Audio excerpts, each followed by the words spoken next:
اللہ رب العزت نے مسلمانوں کو اس وقت تک جہاد جاری رکھنے کا حکم فرمایا جب دنیا میں کوئی کافر نہ کسی مسلمان کے ایمان کے لیے خطرہ ہو، نہ کسی مسلمان کی جان کے لیے خطرہ ہو، نہ کسی مسلمان کی عزت کے لیے خطرہ ہو۔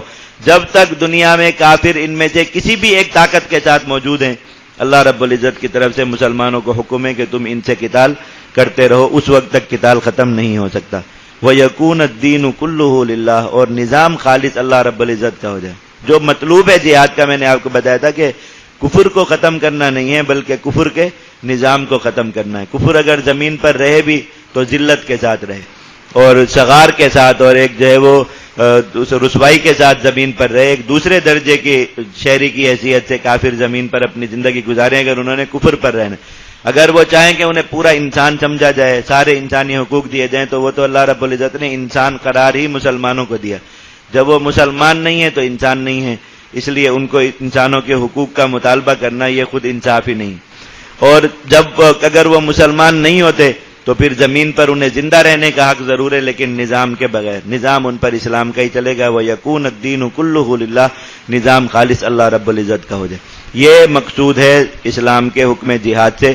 یہ کفار نے بہت غلط پٹی اپنی اقوام کو پڑھا رکھی ہے، اور پھر بہت سے مسلمان بھی اس میں ان کا جو ہے وہ موافقت کرتے ہیں کہ شاید جہاد کا مقصد دنیا سے کفر کو ختم کرنا ہے، اور مسلمان جہاں بھی غالب ہوں گے بس وہاں کسی بھی کافر کو سانس لینے کے لیے بھی زندہ نہیں چھوڑیں گے۔ حالانکہ ایسا نہیں۔ اللہ کے نبی صلی اللہ علیہ وسلم کا زمانہ ہو، حضرات خلفائے راشدین کا زمانہ ہو، کفار کو اسی طرح آزادی کے ساتھ رہنے کی اجازت دی گئی، ان کی عبادت گاہیں باقی رکھی گئیں۔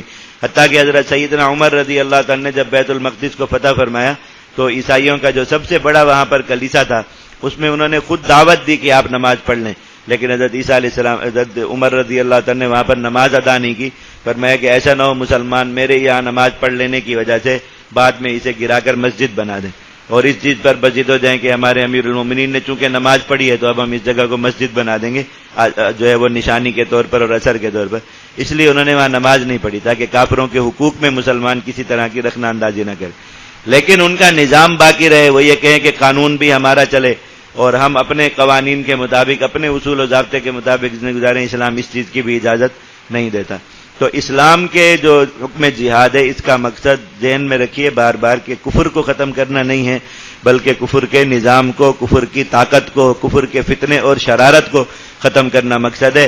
کافر جب اپنی شرارت سے باز آ جائیں، فَإِنِ انتهوا فَإِنَّ اللَّهَ بِمَا يَعْمَلُونَ بَصِيرٌ، وہ اگر باز آ جائیں اللہ ان کے سارے کاموں کو دیکھتا ہے، انہیں پھر وہ کفر پر رہیں اور آخرت میں جا کر اپنے کفر کا عذاب بھگتیں جو جہنم ہے۔ دنیا میں انہیں اس کفر پر پھر سزا نہیں دی جائے گی اگر وہ اسلام دشمنی سے باز آ جائیں اور مسلمانوں کی اطاعت قبول کر لیں۔